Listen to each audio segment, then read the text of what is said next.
Yes, once again, the masked professor is on the air.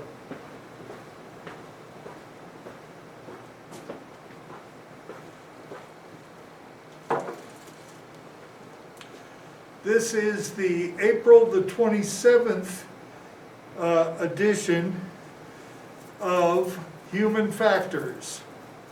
It may surprise you to find that out.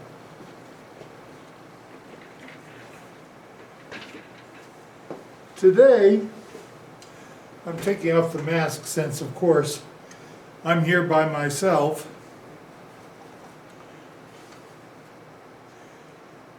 Today, we will be covering material that is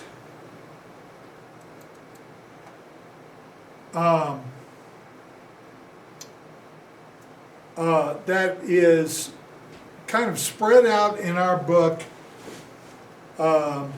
between chapter 10, chapter 11, and chapter 12.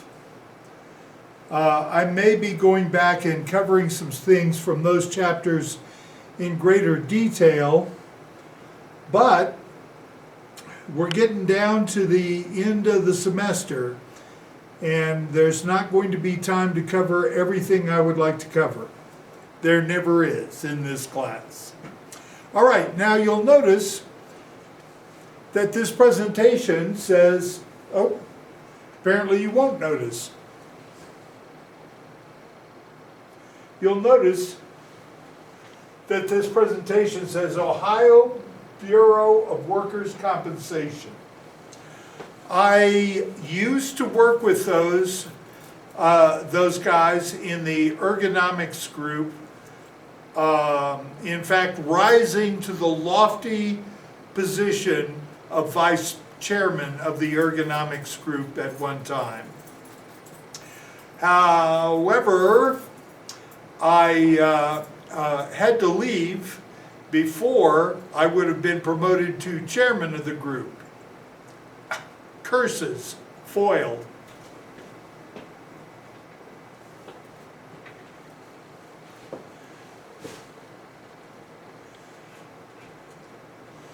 All right, so this is about office ergonomics. The ergonomics material that is covered in this presentation is also applicable to other situations, of course. All right, this is by Ecstasy Adkins, Master of Science, ergonomics consultant, and all-around good person. All right, so we're going to talk about basic ergonomic concepts and principles. We're going to identify ergonomic risk factors.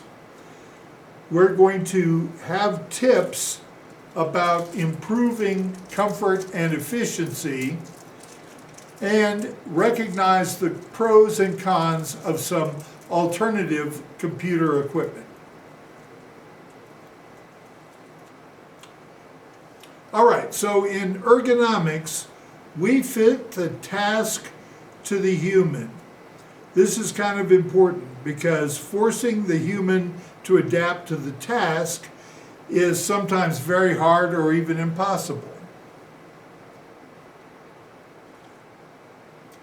We always want to design the workplace to prevent occupational injury and illness, right? Remember that one of our goals of human factors is increasing safety for humans. We want to accommodate the capabilities and limitations of the worker. Some of those are built into the human condition. Some of those are going to be based on a particular worker's capabilities and limitations. All right, so what are symptoms of ergonomic problems? Numbness, tingling, or a burning sensation in the hand can be a sign of an ergonomic problem. Weakened grip strength, swelling or stiffness in the joints, pain or discomfort in the joints. You know what? I'm a little concerned now because I've got all 4 of those in this hand right here. Stiffness or reduced range of motion in the shoulder, neck, or back. Dry, itchy, or tired eyes, blurred or double vision, and headaches. A temporary sensation of 1 or even more of these is not bad. But if these are continuing symptoms, we need to seriously look and see what's going on. All right, so when we talk about environmental risk factors, one thing is frequency. How often are we repeating a motion that's giving us a problem? Another one is force. How much force do we have to use to make a certain motion or action happen? And the third is posture. Posture is always revealing of ergonomic problems or potential ergonomic problems. Okay, inside we may have environmental stressors, a psychosocial situation that is not good for our workers, and contact stress. And we'll talk more about each of those.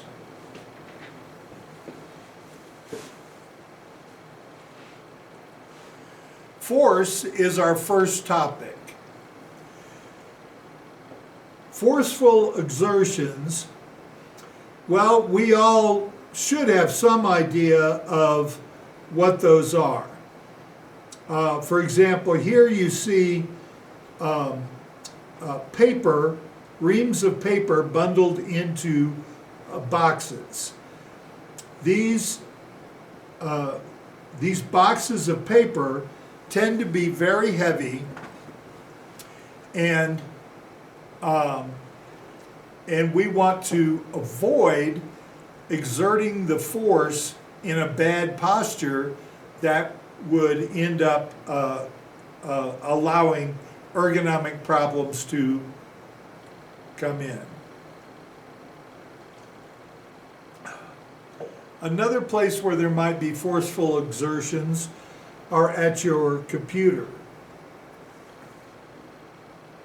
And of course there are other situations in the office that that machine that you have to crank really hard to make it work, that awkward reaching over to exert pressure, any of these may be a problem. All right, of course, frequency or repetition is a huge problem. With repetition, we often talk about repetitive motions. That is, we're making the same motion over and over without pause, using the same part of our body. Repetitive motions can cause wear and tear on our soft tissues. So a lack of rest or recovery time can equal cumulative trauma damage, which we often call CTD, cumulative trauma disorder.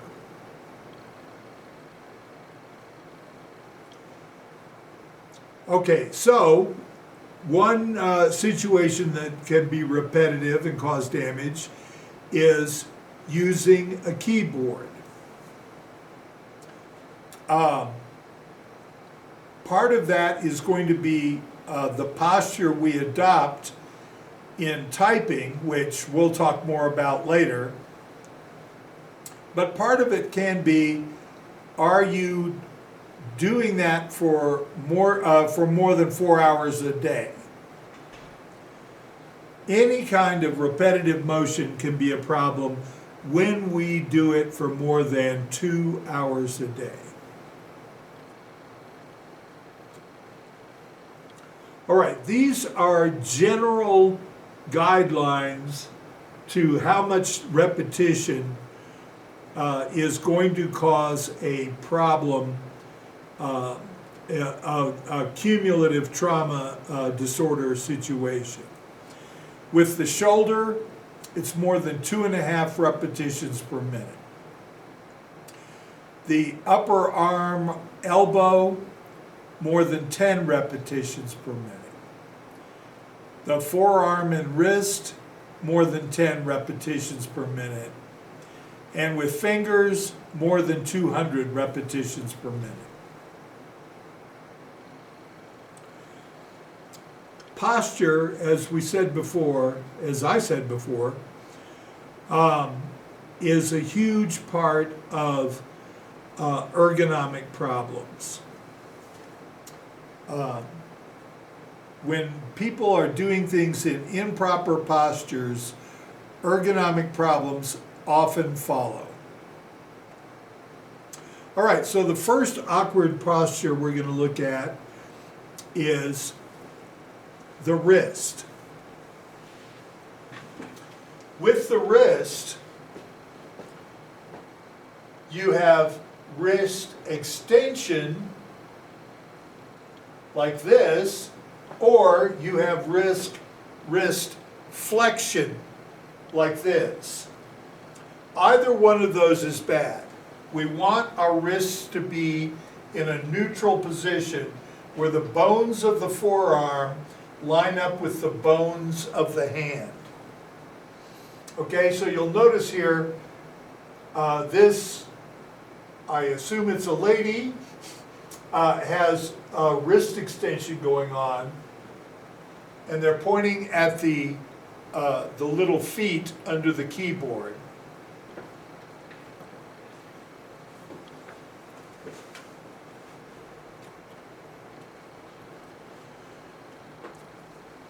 Now we can also have an awkward posture because of wrist deviation in another plane.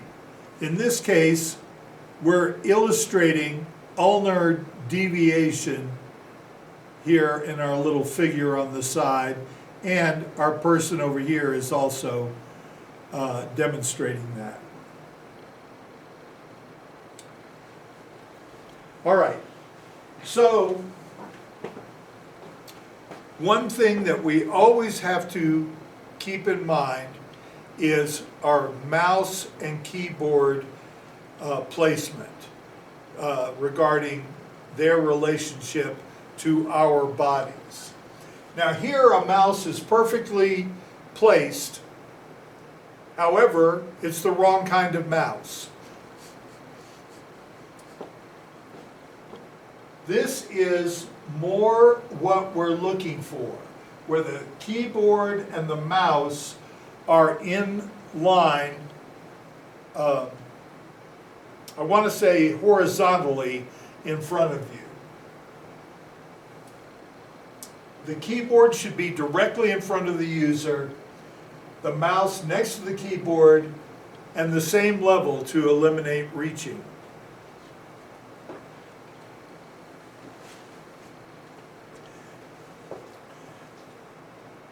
Fold down those legs on the keyboard. In fact, I often just snap them off the keyboard because they are so useless and contribute so much to cumulative trauma disorder, specifically carpal tunnel syndrome.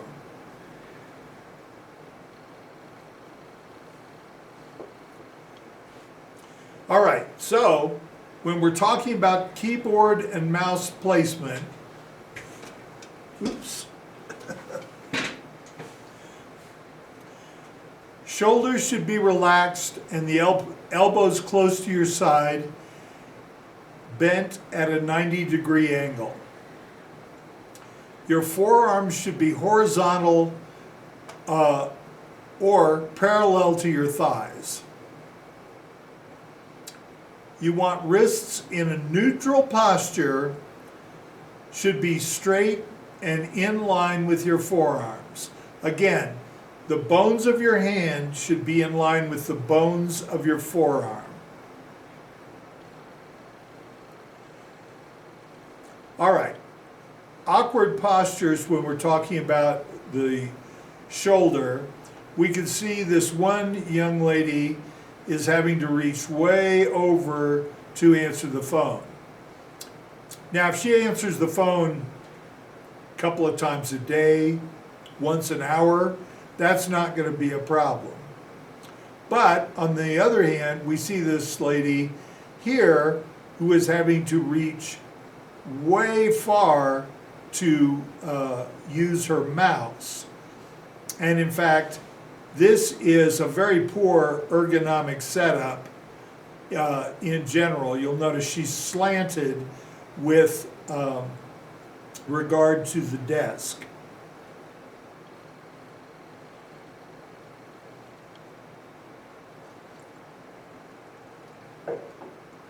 All right, so in office ergonomics, really these are principles that carry through.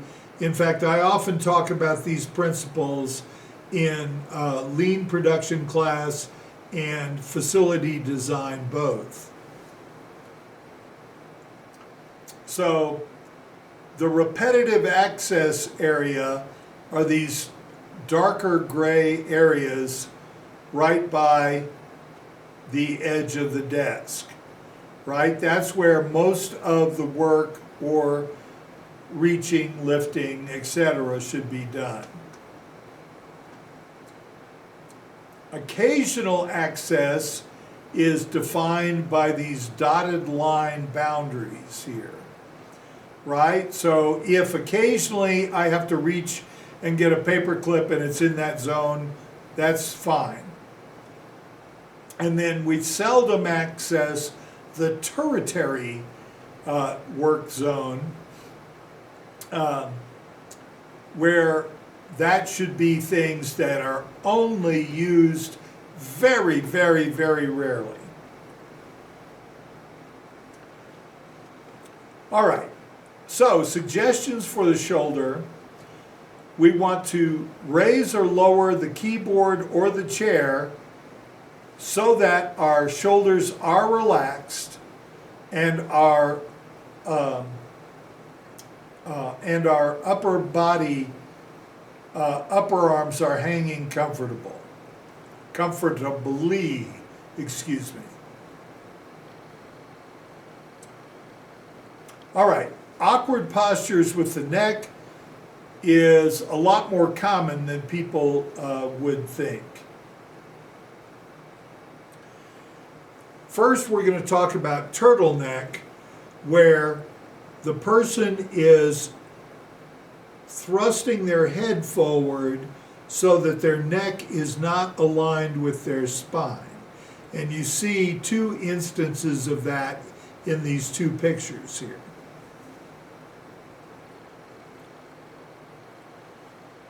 So, part of that is our monitor placement.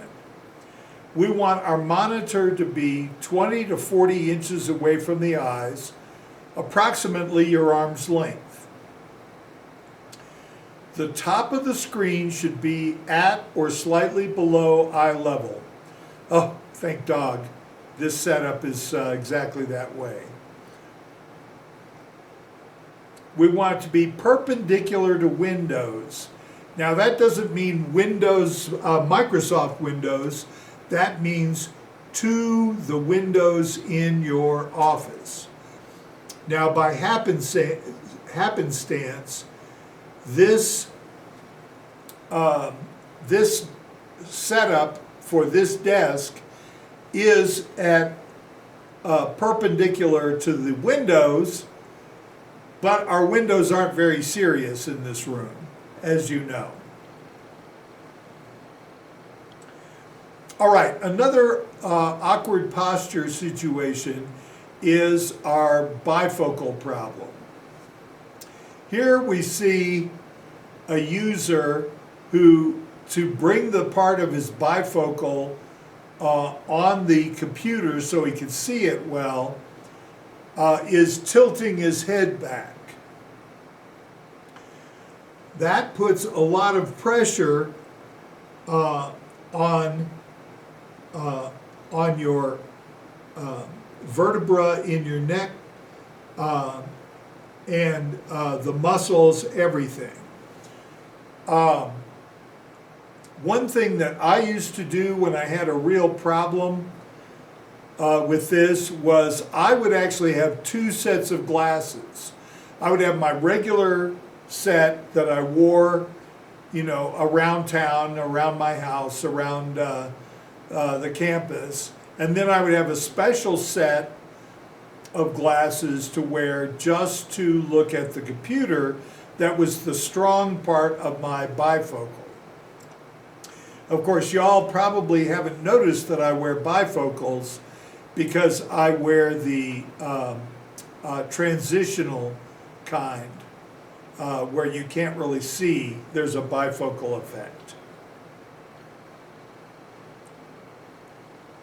All right, so we do need to keep in mind monitor placement. If we have two monitors, if there's a primary monitor, we want it we want it to be centered with your field of view. If there is, if both monitors are used equally, then we want to kind of split in between and have where they come together be where the center of your view is. We're going to want to angle our monitor or monitors so that we get the best possible view. And we want to make sure we have proper positioning if we're using a laptop. And we'll talk a little bit more about that in a minute. All right, awkward postures back. You'll notice this young lady is leaning forward, which I do all the time. So now I'm concerned.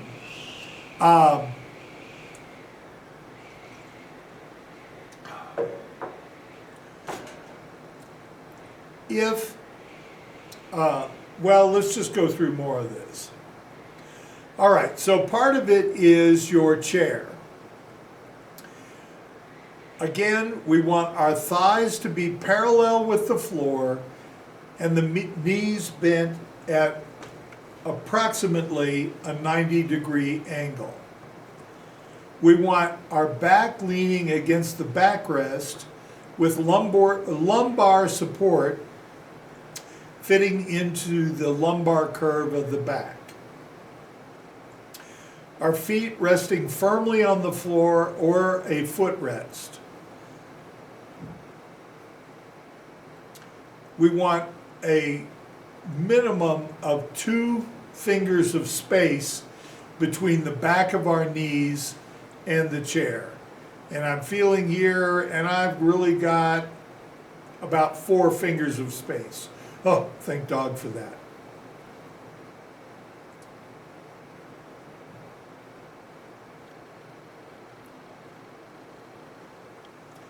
All right, the features of a good chair. I've told y'all stories about working for Dr. Congleton, who designed ergonomic chairs. He once told me that a good chair has 11 points of adjustment. An adjustable seat pan means the best kind is going to be able to not only be able to be moved backwards and forwards, but is also going to be able to tilt. Our adjustable backrest, it's preferable if it can tilt, and if the seat, the rear cushion can be raised and lowered. Adjustable armrests, you want the armrest to come right under your elbow at your typing or working height. A rounded front edge, a sharp front edge will cut into your thighs and cause circulation problems. We want to have sufficient padding. That is one that I really agree with, particularly with my old arthritic ass. We want to have a 5-leg base on casters. Now, it used to be that the standard was 4-leg base with casters, but those tip over more easily. So now I think it is actually a requirement in certain places that chairs have a 5-leg base with casters. And I noticed that one thing they left off here is height adjustability.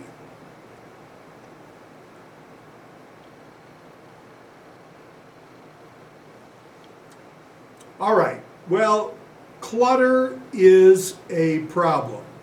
Not just on your computer screen, as I was talking about with displays, but also under your desk. Look, if you've got a bunch of crap under there, take that out and put it somewhere else. If you don't need it, get rid of it.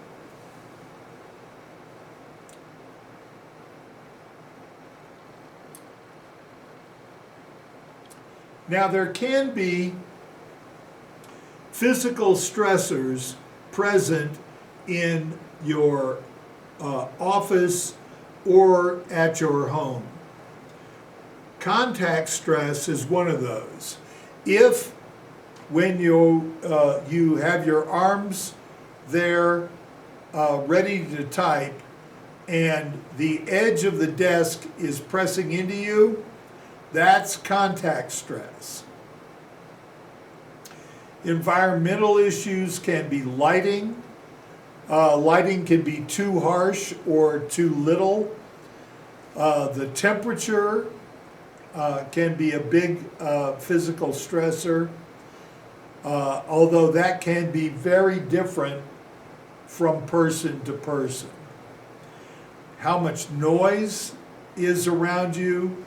We discussed noise earlier when we were talking about the other stressors in, I believe it was chapter 5. Noise can be a really big physical stressor. All right, so contact stress, we see here, this guy has a desk with a sharp edge that's cutting into his arm, right?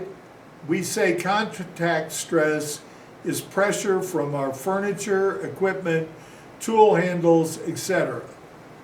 That mechanical stress compresses your soft tissues and can even cause you to numb out certain nerves. All right, so light levels should be sufficient for paperwork, but not too bright for computer work. Usually we consider that 75 candle power where you're working is a good level. We want to use task lighting. if we're in a situation such as the one I'm in here, where the room is dark, but you want to work on something. We don't want to put our light sources directly behind or directly above a computer monitor. The best lighting comes from behind you and shines down on what you're doing. Again, the monitor screen perpendicular to the windows.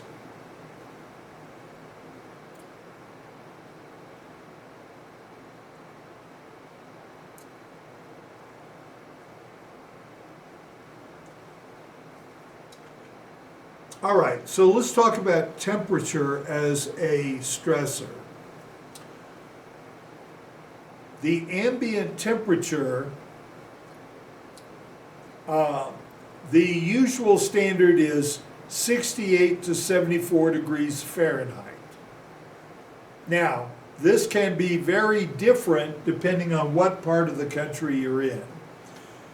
For example, when I worked in New Jersey, I could hardly stand to go to the office because those guys would keep the temperature at a level where in Texas we would have said, turn on the air conditioning.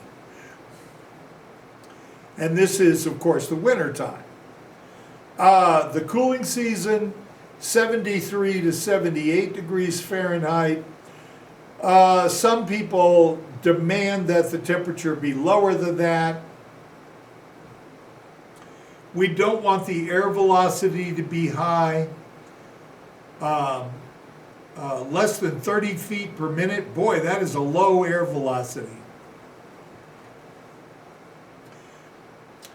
Relative humidity, very little of this applies here because our humidity is ordinarily so low that the weatherman doesn't even mention what it is. So they're saying the perfect humidity is 50%. Actually, that's a level where here in New Mexico people might start to complain it's too humid.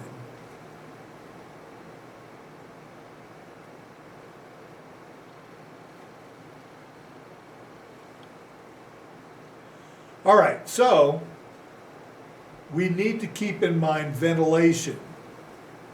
We don't want our desks or chairs directly where the air vent is exhausting unless that airflow is redirected, right? And often you'll go to offices and you'll see somebody has crudely taped a folder up so that the air isn't blowing on them.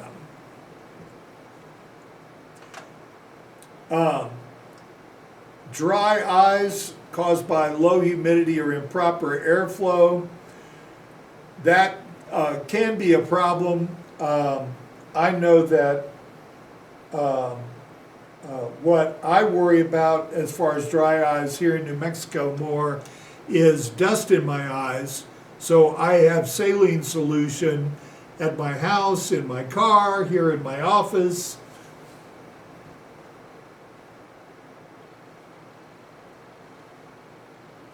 All right, so noise.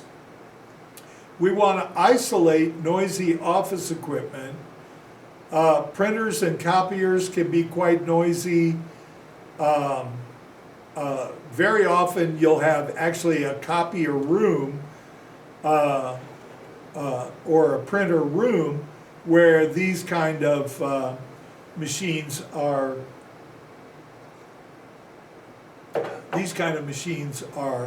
working. Consider higher panel heights along exterior walls that are adjacent to aisles. That's a good idea. I have rarely seen that used though. Use panels or finishes with higher acoustical absorption ratings on the ceiling and walls. Very often um, cubicles or panels are chosen for their aesthetic value and not their practical ergonomic value. So some of you may remember when the Wellness Center was first made here, it was so echoey that it was like one of those old-fashioned baseball announcements. Now batting for number 62. Luckily, they put in some more acoustic battens to cut that down, although it's still not at a level I think is very good. Follow a regular equipment maintenance schedule. I would say that is always an important idea. And if we have to, we'll use earplugs or earmuffs to cut the noise down to an acceptable level.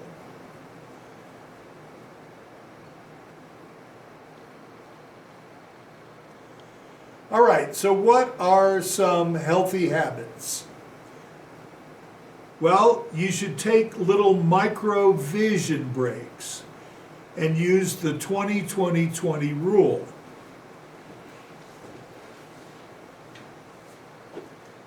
What is the 20-20-20 rule, I hear you say? That is, every 20 minutes, look at least 20 feet away for at least 20 seconds. Okay? If you concentrate too long on something too close, what ends up happening is your vision starts to get blurred and you start to get headaches. Take a 5-minute task break for every hour of typing. I would say any kind of desk work, that is a good rule. Stretch, we want relief from staying in the same posture a long time. Even if your posture is good, if you stay in it too long, it becomes a problem. And our work practices, we need to know how to adjust our equipment and report when there's an equipment deficiency.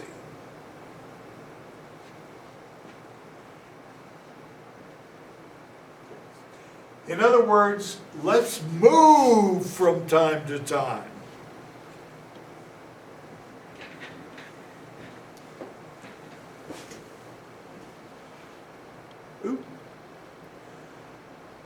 All right, a sit-to-stand workstation is a great idea, but this isn't how you do it.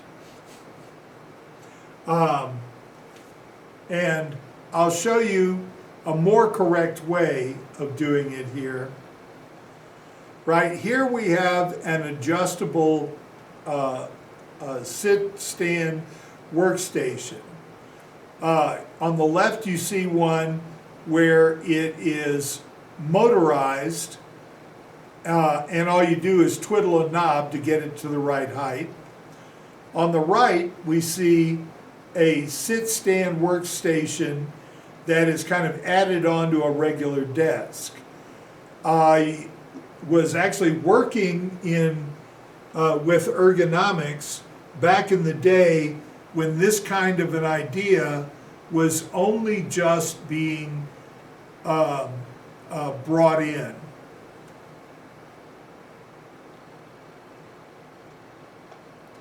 All right, getting some exercise is important in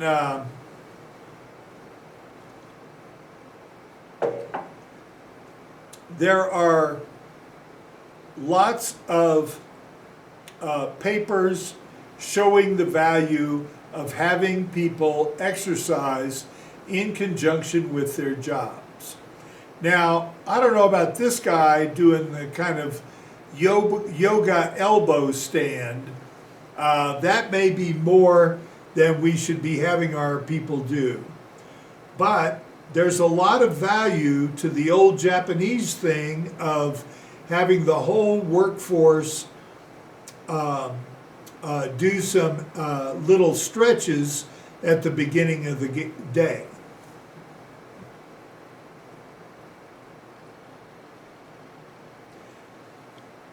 Ball chairs, they have a problem. They make you sit up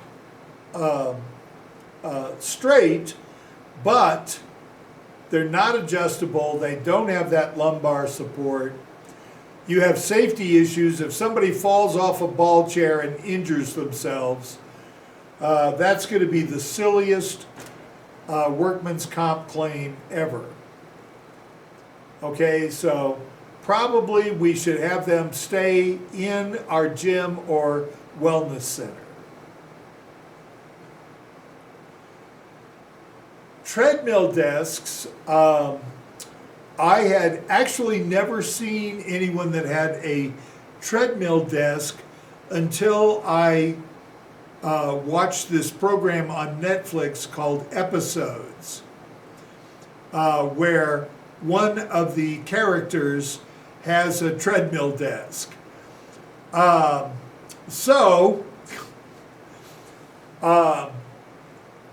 Maybe this could be good when you're not using a computer, you're reading or you're teleconferencing.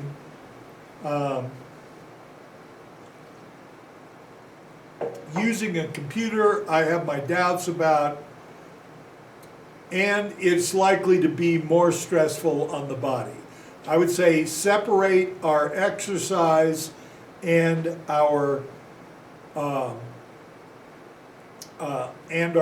work environment.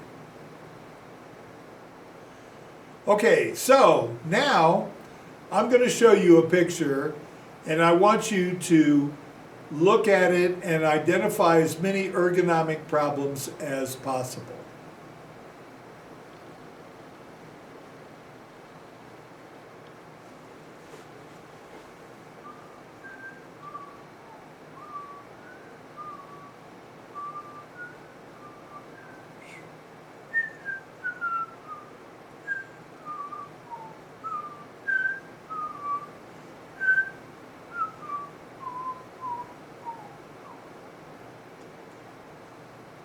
All right, I think that is long enough.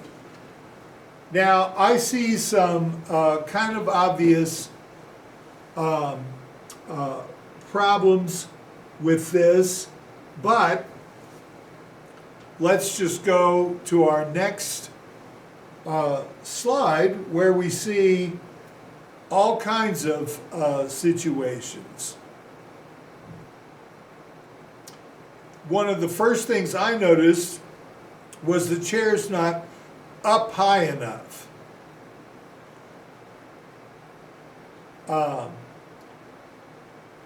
Because she's pointing her legs one way and working sconchways, her neck is twisted, back is twisted, and her back's not supported. You've got shoulder, elbow, and wrist discomfort due to reaching for the keyboard and mouse. So here's shoulders in a bad position, elbows aren't in the right place, and wrists. You may have noticed we've got wrist extension. Okay, we also have mechanical pressure from her resting her forearms on the desk.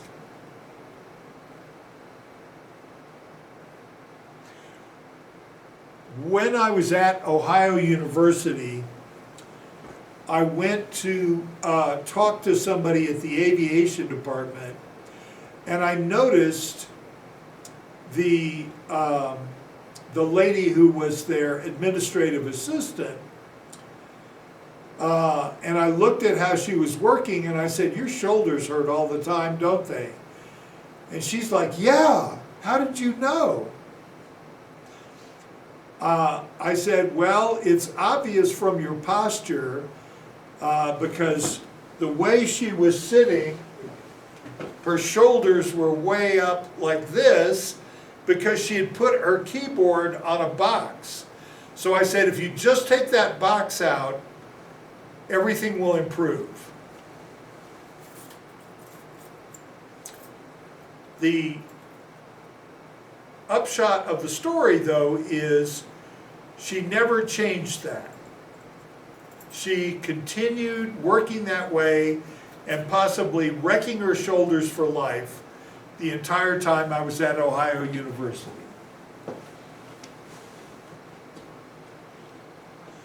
All right, so laptops, of course, laptops are extremely popular. It's a little computer you can take along with you. You can use a docking station at home or in your office so that you have all the benefits of a desktop type computer while having the freedom of a laptop.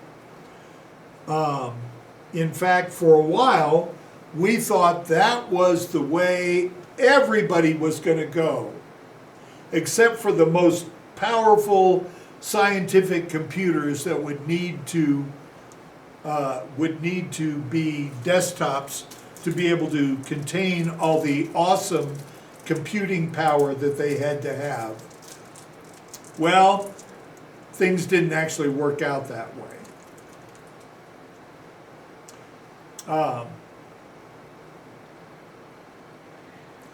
All right, so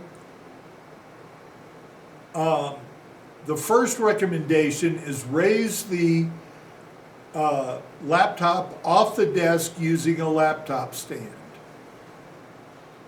Now, one of the great ergonomic things you can do to avoid carpal tunnel syndrome is to have it so that your hands are going down while you're typing. That way your wrists are straight. Maybe I should illustrate on this side. Wrists are straight. Right? And it's a very natural way. You may have noticed on my desk here at work, I have that kind of a setup for my keyboard and mouse. All right, once again, the top line of the screen is at or below your eye level. The screen distance from the eye should be 20 to 40 inches. Probably it's going to end up being closer to 20 because how long are your arms, right? Again, we don't want to overextend. Use an external keyboard and mouse and maintain your neutral wrist posture always. I actually, my first laptop, I always had set up with an external keyboard and mouse when I was at my home office. Center the monitor and keyboard in front of you.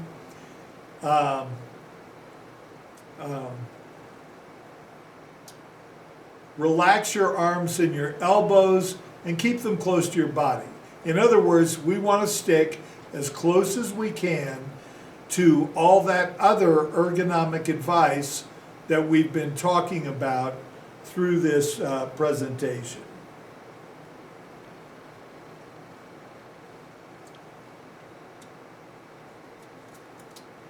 For laptop transportation, first of all, don't be carrying everything you own in your laptop bag.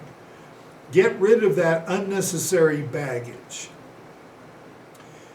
Use a case with a padded shoulder strap and handle. I don't know why, but I am very hard on laptop bags, and it seems like the connections for the shoulder strap are the first things to give up. Frequently shift hands or shoulders to keep your load balanced, and use a wheeled a laptop bag when you can, right? That is so much easier. Now, of course, one of the problems with those is these tiny little wheels, because we know, as a rule of thumb, if we double the diameter of the wheels, we have the effort of pulling it around. These are the guidelines for how heavy your laptop should be in proportion to how heavy you are. So if you're at 60 pounds, your maximum backpack weight should be 5 pounds. I don't think I know anybody who weighs 60 pounds that is not a child. 60 to 70 pounds, 10 pounds is the maximum weight. For 100, it's 15. For 125, it's 18 pounds. 150 is 20 pounds. And for 200 pounds or more, unfortunately, that's my category, shouldn't be more than 25 pounds. And there's an asterisk, no one should carry more than 25 pounds. All right, so these are guidelines from the American Chiropractic Association, American Physical Therapy Association, the American Academy of Orthopedic Surgeons.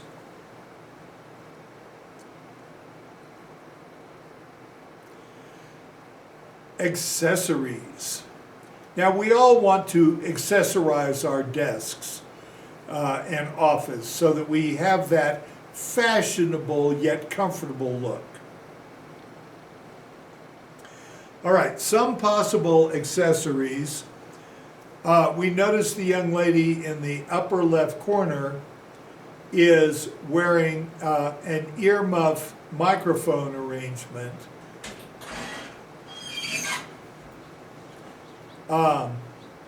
For speaking on the phone or talking into the computer.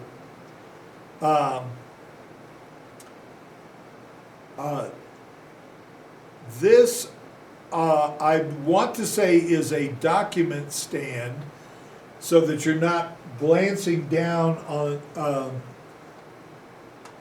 this is an ergonomic keyboard. I used to have one of these. I thought it was a really great thing to have. This is a kind of a more ergonomically shaped mouse. Here we have an extension rig for the monitor screen. And here we have a keyboard tray with mouse holders that can fold out.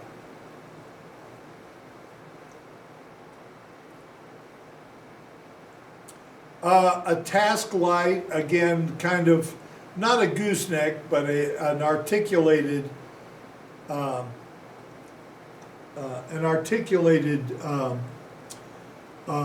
light.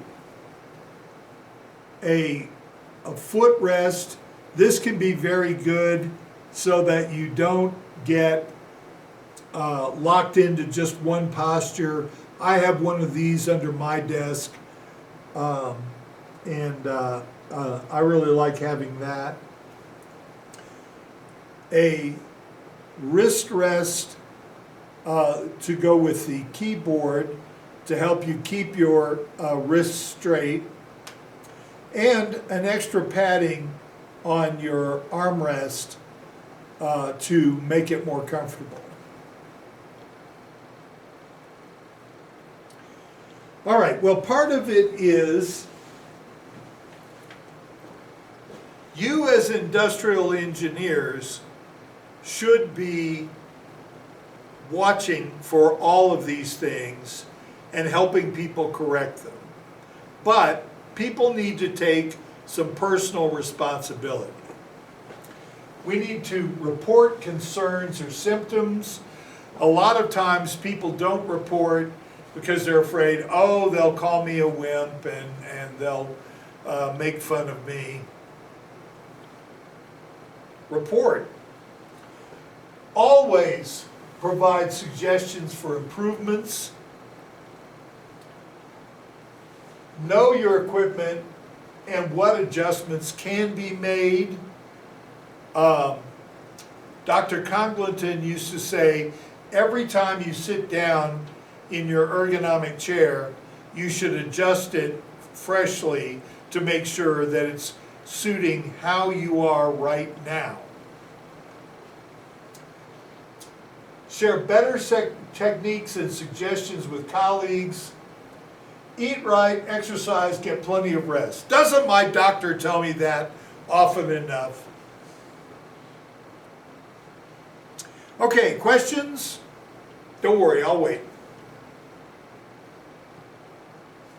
No, of course I'm lying. I'm not expecting any suggestions because, of course, there's no one here but me. Even the guard that looked in a minute ago quickly left when he realized I was taping.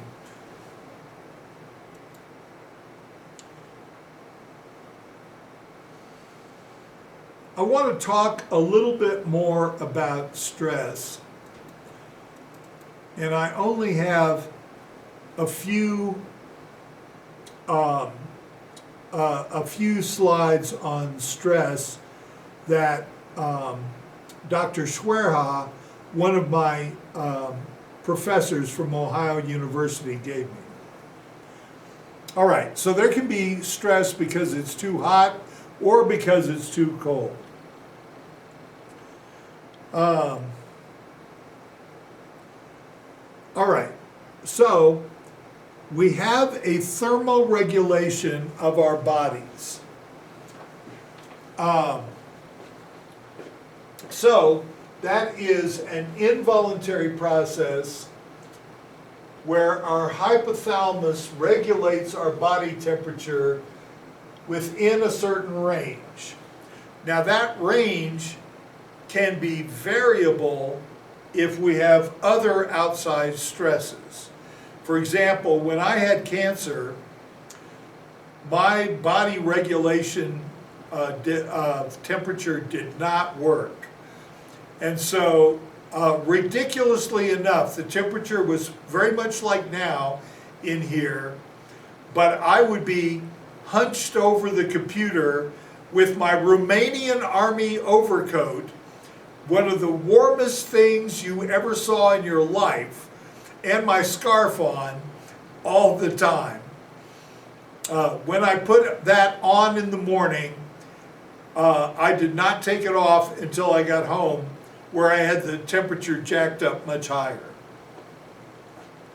All right, so depending, 37 plus or minus 0.5 degrees centigrade, or about 99 degrees Fahrenheit. So, of course, regulating our body temperature means that the amount of heat that we gain or lose over a short period of time has to be equal. We are already little heat engines because the energy we take in, we actually use very little of it, and the rest is going to be expressed as heat. if we get an excessive amount of heat at a time, we will compensate with sweating, which could lead to dehydration and death. Well, thank God there's no kind of hard circumstance there. Oh, wait, no, that would be bad. Our temperature will fluctuate with our metabolic changes and if we're exposed to a hot environment. Our body temperature is going to vary throughout the day and is going to peak in the afternoon and be at its lowest in the morning. Heat stress is a big problem in our hotter climates. Developing countries and where work is conducted outdoors or our facilities lack insulation and or cooling. Wow. But there's also the case of acclimatization. For example, the first summer I lived in Crown Point, I was walking home one day. I live about a mile away from the campus, and I ran into someone who had obviously been living here a long time. The temperature was about 80 degrees, but this person is going, oh, it's so hot. I'm schwitzing here already. We must always be careful of heat stroke or sunstroke because those can be fatal. And as somebody who has had sunstroke, let me tell you, it is not a joyful experience.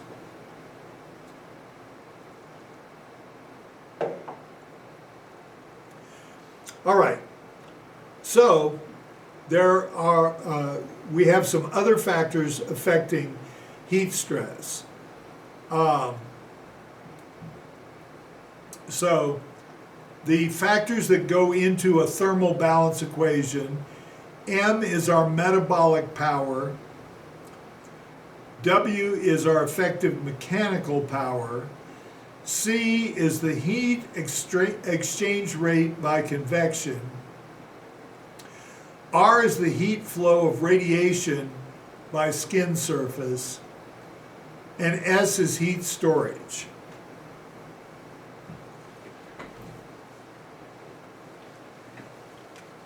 All right, so as I said, our body does not efficiently use the energy that we take in, right? So that metabolic power means that we're constantly producing heat that we have to get rid of. If you're working, you're going to produce more heat, right? So we're doing a job of lifting and moving things, we're going to be producing more heat.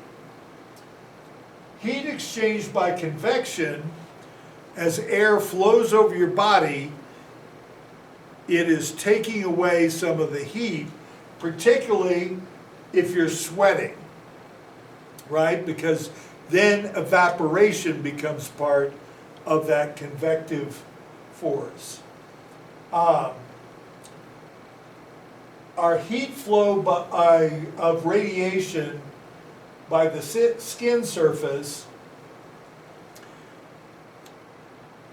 depending on what situation we're in. In the summertime, the sun's radiant energy is heating us up a lot. But in the wintertime, of course, we're radiating out heat to the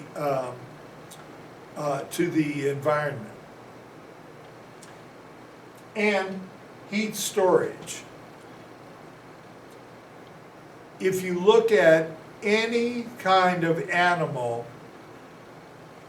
the skin surface is minimized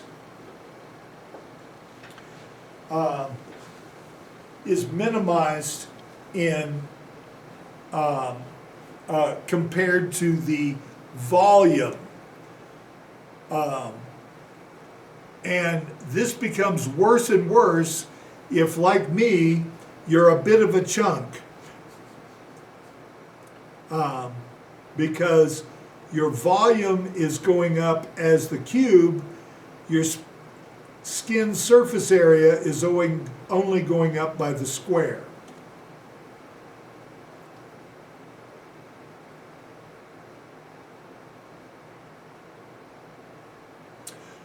Okay, you know what? We're going to pick up on this point next time.